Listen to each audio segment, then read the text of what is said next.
What's going on, Grilla Grills Nation? How's everybody doing out there on this Tuesday, Thanksgiving week? Coming back at you with our second day in our turkey series. Yesterday we kind of chill one, nice and easy. We just did it with our just our normal what the cluck rub. Super simple, nice and easy. Today, not too much different, guys. We're going to be doing a very simple side again. We're just kind of going up and up a little bit as we go, right? Yesterday was super chill. Today, a little bit more technique in our turkey I'm going to show you. Still with a very simple side. Then tomorrow, we're actually going to be doing a pretty advanced technique with the turkey, okay, called spatchcocking. We're actually going to do some trimming work on it, a little butchering down, and then we'll make our side from scratch, start to finish, all right? Each one of these coming at you. Yesterday was a cocktail. Today will be some wine. We'll talk about that. And tomorrow will be some beer. So we're trying to give you 3 different ideas, 3 different techniques, different kinds of sides, different kinds of beverages. So when you get to the big day, you'll have some ideas. We're here to help. All right, but enough of that. Let's get into it. So what we're going to do today is called, well, like the butterball, I guess is the easiest way to put it. We're going to stud this, so we're going to infuse some fat into this so it doesn't dry out, okay? The very first thing we're going to do is we're going to start with some flavor, okay? So I've got 2 sticks of butter here at room temperature. If you don't have time, if you forget the night before, 30 seconds in the microwave. That's what I did for these 2 sticks here. You're good to go, okay? I also have some fresh herbs. In this case, I have rosemary, sage, and thyme. Any combination of those or just one of those will be fine. If you're not into it or forget the herbs, no problem. Dry Italian seasoning, dried thyme, any of that stuff, completely fine, okay? We're just making this compound butter really quickly. Fresh herbs in, or your dried herbs, whatever that you use, it makes no difference, okay? A little bit of salt, about a tablespoon, about a teaspoon of pepper, okay? And all we're going to do, guys, super simple, we're just going to stir this up. All right, just like that. Simple as it gets. Now you're literally making butter balls to put into your turkey. You can do butter balls if you want to, okay? I'm going to show you a little bit of a different way, but guys, if you wanted to make butter balls, no problem. You can make butter balls the day before you even stick them in your refrigerator, let them get nice and hard. This technique I'm about to show you in a couple of minutes will still apply, okay? But today, either way, you're going to start with this with the compound butter. We want those fresh herbs or those dried herbs, anything in there, okay, just to infuse some flavor. It is literally as simple as that, all right? We're going to set this aside for just 1 second. And just like we talked about yesterday, we're going to cut up some Mirepoix, fancy word for saying celery, onions, and carrots. We're going to use this to stuff the bird and put the bird on top of, okay? And I'll tell you why we do that. It's always about infusing flavor. If you do decide to make your own stuffing, okay, this is the base of that, your celery, your onions, your carrots, okay? If we were going to do that, we would want to cut this a little bit smaller to go inside the bird, but either way, good to go. As you can see, super simple, all right? We are not worried about making these cuts fancy whatsoever. Typical ratio, guys, 50% onions, 25% carrots, 25% celery. As you can see in this, I am using twice as many onions as I am the other stuff, okay? In cooking terms, we call these aromatics. That's just a fancy way to say literally the stuff that gives it flavor, okay? When you think of that Thanksgiving smell inside of your house, I promise you it's celery, onions, and carrots that you're thinking about. Because that's what you're roasting your turkey with. This is like the best time of year here because every day we're making 2 turkeys. Oh my gosh. Smell is just constantly all Thanksgiving, all the time. It really is. It really is. All this Mr. Miller's a Thanksgiving Day parade. And outside of that, we'd be good to go. All right. Okay. A little monotonous here, guys, but we got to do it. Got to do it right. Okay. I just have some small white onions here. It really makes no difference what type of onions you use. However, all right, if you are out there at the grocery store and you do have a choice or things are getting low, as supplies are, if you can stick away from or get away from red onions, I'd recommend it. Not the end of the world if you can't, but keep that in mind, all right?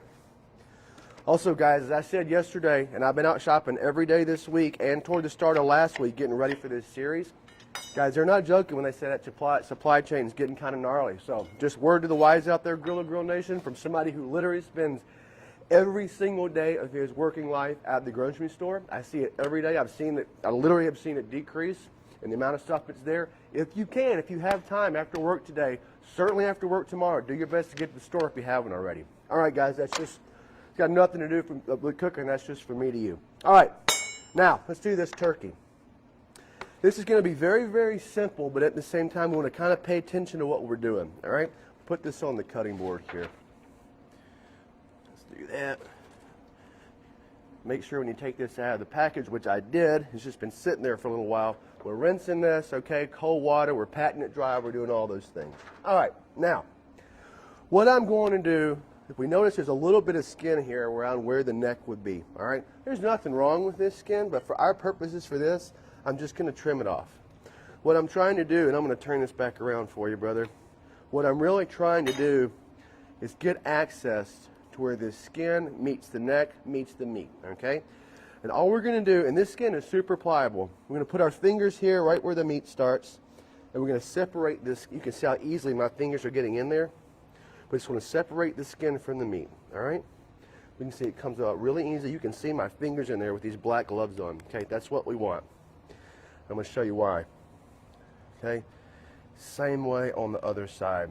You don't have to get all the way down, okay? Because once we get this butter in there, it does a really nice job of doing that for you, all right? Same thing on this side, guys. We found this is actually the breast. We're just going to pull this up. There we go. I know it looks like it might be a little gnarly. I promise you it's not. It comes right off of there. All right? Yeah, this is that was one of the things that surprised me the most when I tried this for the first time. Yeah. It is really easy to get between the skin. And the you meat. totally wouldn't think it would be. I found it to be super, super easy. So, all right. So you can do this in any manner of ways that you wish, okay? What I'm going to do is I'm going to start by this is called studding. I'm going to start by studding this inside here, okay? And I just got to go a little gnarly because I have some gloves on. I literally just take my hand, and you can make this into butter balls if you want to, and make them, put them in the refrigerator, get them nice and hard. I personally just take this in here, guys.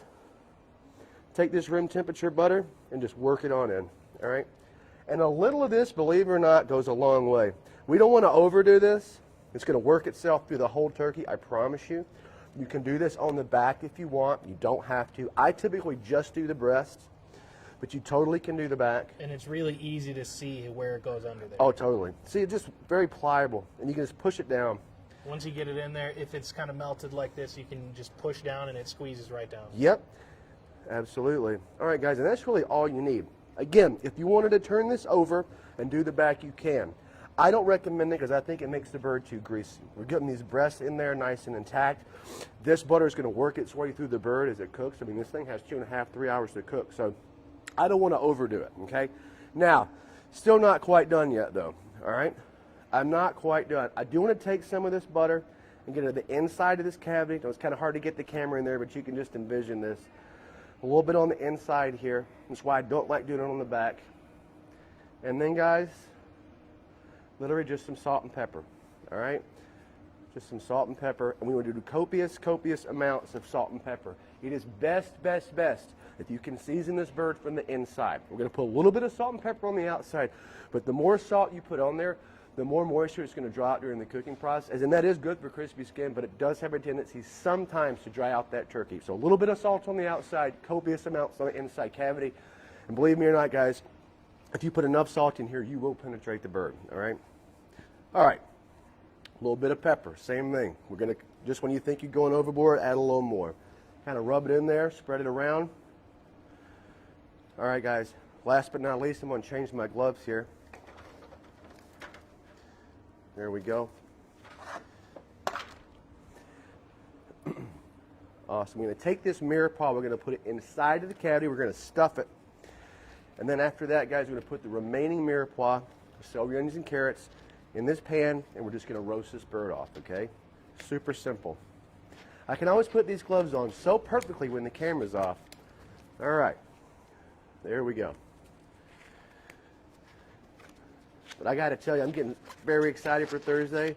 Smelling like turkey around here all week. The staff's been enjoying eating. It's been fun for the Grills family just to kind of hang out. All right, guys, so here we go. Mirepoix, just a couple of hands full, guys. Let's get it right in there. All right? Not being shy. Not being shy at all. We're going to get tons and tons and tons of flavor out of this. All right? Boom. I fill this about 3/4 of the way. A lot of people say fill it all the way. I don't agree. Any reason you don't want to fill it all the way? Yeah, I really just think that you get better heat circulation, the bird cooks faster, and you lose less moisture. A lot of people would tell you differently. They could be right, I could be wrong, vice versa, but this is just the way I particularly like to do it. That was, one of the reasons why I never stuffed my bird is because I always thought it would cook more evenly if that cavity is open. And you know what? I just think it adds flavor, but I just don't like to overcrowd it for exactly what you're talking about. Okay, guys, we're essentially ready to go. I am going to take a little bit more of this butter, strictly as a binder, not going too crazy, just kind of over the top here. And if you notice, I'm not seasoning the bottom of this. I'm being a lot more reserved with my seasoning than I was yesterday when I was just packing on that barbecue rub. Okay? This is a more delicate process. Okay? Still great for the smoker. If you're going to be using your oven at home, Grillis Nation, if you're not using your smoker for whatever reason, you're going to want to use this method. The method we did yesterday and the method we're going to do tomorrow, those are really going to be good for your smoker. This is going to be excellent. I got butter on my sleeve, and you know it's Thanksgiving when that happens. This is going to be an excellent method. Will work just fine for your smoker. Guarantee you this is the one you want for your oven. Just keep that in mind, all right? All right.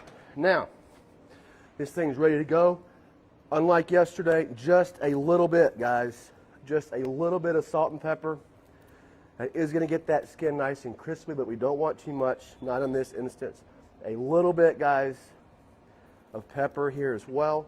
Remember, we already have a little bit of salt and pepper inside of that compound butter that we made. That's all we need. Let's have a look in there real quick. Polar opposite of what we did yesterday. Okay, this is how we want it. This is much more elegant. This is going to be much more succulent. We have it studded with this butter. It's going to take a little bit longer to cook. Okay, a little bit. This is just, I don't know, this is your very, very, very traditional Thanksgiving turkey, all right? This is the way I like to do it every year. This is the way that I have tricked my family into letting me cook Thanksgiving every year. Fair enough. And guys, we're just going in 325 degrees until we hit an internal temperature of 165, okay? All right, nothing special about this, and it goes. I do start checking this after about 2.5 hours. These younger turkeys, this is about a 7 to 9 pound average. They can be ready in as little as 2 hours. So anywhere from 2 to 2.5 hours. Everybody's going to need 3 hours for this, 3 hours for that. Don't necessarily be fooled by that, guys. Smaller birds can start to be ready a lot earlier, so just keep that in mind. I think that's one of the most important things we can talk about for Thanksgiving this year is your food is not going to go by the guidelines that you're reading online. It's not. It never does. There is always going to be some variability in there, especially if you're going to be making any kind of changes to your recipe. 100%. Pay attention to your probes. Pay attention to when you're poking your meat. You don't want to just rely on a time period. Right. And actually, let's come over here real quick, all right? When you're temping this out, guys, if you're not relying on the little pop-up thing, and I never do, we want to check this in two places. You want to check this on the side of the breast, okay, right there. You want to check it here. You can also check between the carcass here and the leg. Stay away from the bones, okay? You can check right here for an accurate temperature. You can check on the side of the breast for a temperature. If you've hit a bone, you need to pull back. Tell you why. Any temperature near the bone, you're going to be a lot cooler, okay? So it's going to tell you you're about 155 degrees by the bone when you're actually at 165 degrees in the middle of the breast, what's really going to count. So that's what we're talking about. Don't get near the bone. The best place to do it is definitely the center of the breast away from the bone. Okay, enough from me. Let's get on this next one. Guys, this is super simple. Again, tomorrow we're going to be doing some from scratch sides, but I wanted to give you a couple in this kind of series that you could do the night ahead of time so you're not having to spend your whole dang day in the kitchen because we don't want that for you, all right? First thing we're going to do, or I tell you we're going to make first, we're going to do a sweet corn casserole, 7 ingredients, takes no time. Totally fine if you put this in the refrigerator overnight, toss this in the morning, okay? Takes about 45 minutes to cook at 350. Got a 9x9 pan here. If you've noticed, everything I've been doing is disposable. Trying to cut down your dishes too. Nothing wrong with this. Easy to keep in the refrigerator if you want to do it the day ahead of time and less to do the next day after everybody's eaten, okay? Grease pan, 9x9. Next thing we're going to do, guys, 1 can of whole kernel corn drained. 1 can of sweet corn, just as is. All right? Is that like cream corn? Or? Cream corn, okay. Yep. So whole kernel sweet corn and then creamed sweet corn. That's what I meant to say. Thanks for catching me there. 2 whole eggs, not just the yolks, but the whole eggs. This recipe, guys, for all these turkeys and these sides are up there for you. Okay, I just put this one up literally about 15 minutes ago. Recipes under sides, under Grilla Grills. All right, 1 small container of Jiffy Cornbread mix, 8.5 ounces. Don't worry about it. Remember that. That's written down in the recipe, which is already provided. Okay. So we have 1 can of cream corn, 1 can of sweet corn. We are going to have 2 eggs in here, our Jiffy mix, 1/2 a cup of sugar. Okay. 1/2 a cup or 1 stick of melted butter. And then 1 cup of sweet potatoes of sour cream. All right. And remember, guys, this actually is a baking recipe, so we don't want to ad-lib this. The proportions that I gave you are what you need to use in order for this to work. Okay. The only thing that I did amend in this is on your recipe. It does call for 1/2 cup of sour cream. I amended this to a full cup of sour cream, and it does work, as you'll see. But the 1/2 cup will be fine if you don't want it or is rich. Okay. The only addition that we have here is just a pinch, and I do mean a teaspoon of salt and about the same amount of pepper. Okay. Now, for people who might not be familiar with this, like, what does this end up being? I'm going to show you. Oh, okay. It's going to be pretty much like a souffle, though. A what? Like a souffle. It's going to be sweet. Oh, okay. All right, in we go. Again, this is going to bake at 350, okay? 30 to 45 minutes. As your bird is hitting about 150 degrees, it's going to carry that last 15 degrees or so. Hitting about 145 or 150, I'd say go ahead and toss this bad boy in. By the time your turkey finishes and rests out for that obligatory 15 to 20 minutes that it really needs, preferably half an hour, this can cook and be ready to rock and roll, okay? So there's that. That's what it looks like before. Here's what it looks like after. In we go. Au revoir. So let's have a look at these and we'll drink some wine. All right, guys, this is going to be our souffle. Okay. So that looks absolutely nothing like I thought it would. And we can get in here on the sides and just kind of see the texture of it a little bit. Okay. Nice and moist in there. It's really, really good. Holds up just fine, as you can see. Everybody loves this in my house. That's why I made it. Huge thing at Thanksgiving. All right. So that's how that's going to go. Let's see how this bad boy turned out. As we can already see from yesterday, as we're looking at this one today, guys, we have a much more traditional looking Thanksgiving turkey, okay? We can see on the inside this Mirepoix is cooked. It's ready to make stuffing if we wanted to do that.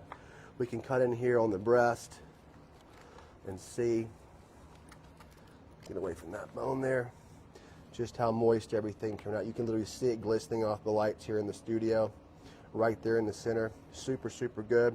This thing's ready to rock and roll. And guys, I just want to reiterate something that actually came out perfectly. When they tell you on the package of a turkey that it needs to cook to 170 degrees, I'm going to tell you why they're doing that. And no offense out there to any turkey farmers. They're telling you to do that because according to the food code or whatnot, that's going to render it completely safe. What they're not factoring in is when that 10 to 15 to 20 to hopefully 30 minutes that you let it rest, that bad boy is going to keep cooking up to 180, 185, sometimes 190 degrees. This is a big bird to carry that much heat.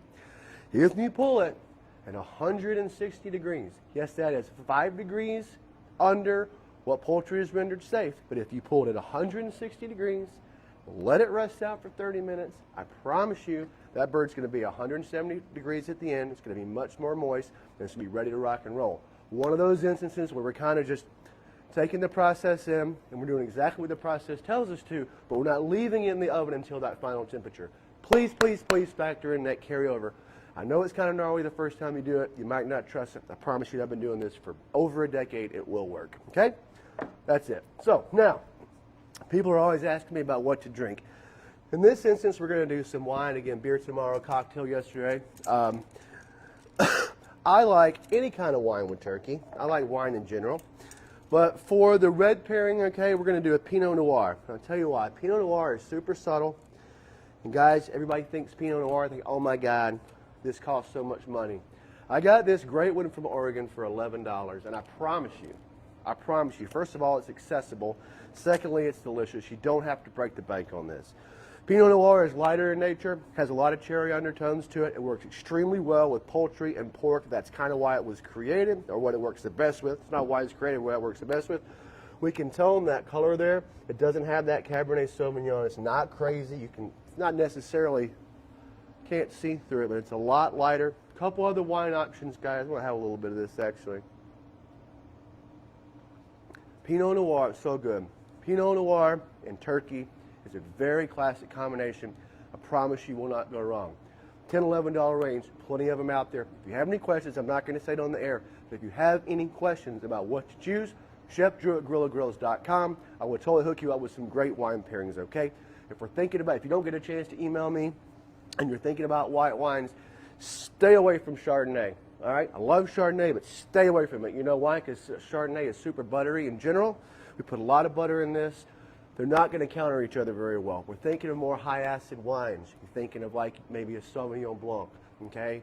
Actually, that's what I would recommend with this, is Sauvignon Blanc. If you do want a Chardonnay type grape, you don't want one from California, you want one from France called Chablis. Again, any questions with that, hit me up. I will take care of it for you.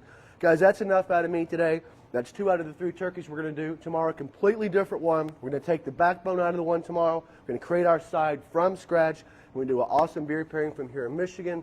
Hopefully this helps you guys out. Chef Drew at GrillaGrills.com. Any questions, you can also comment. We're here for you. We love you on the smoke, and see you tomorrow around the same time. Happy Thanksgiving, everybody.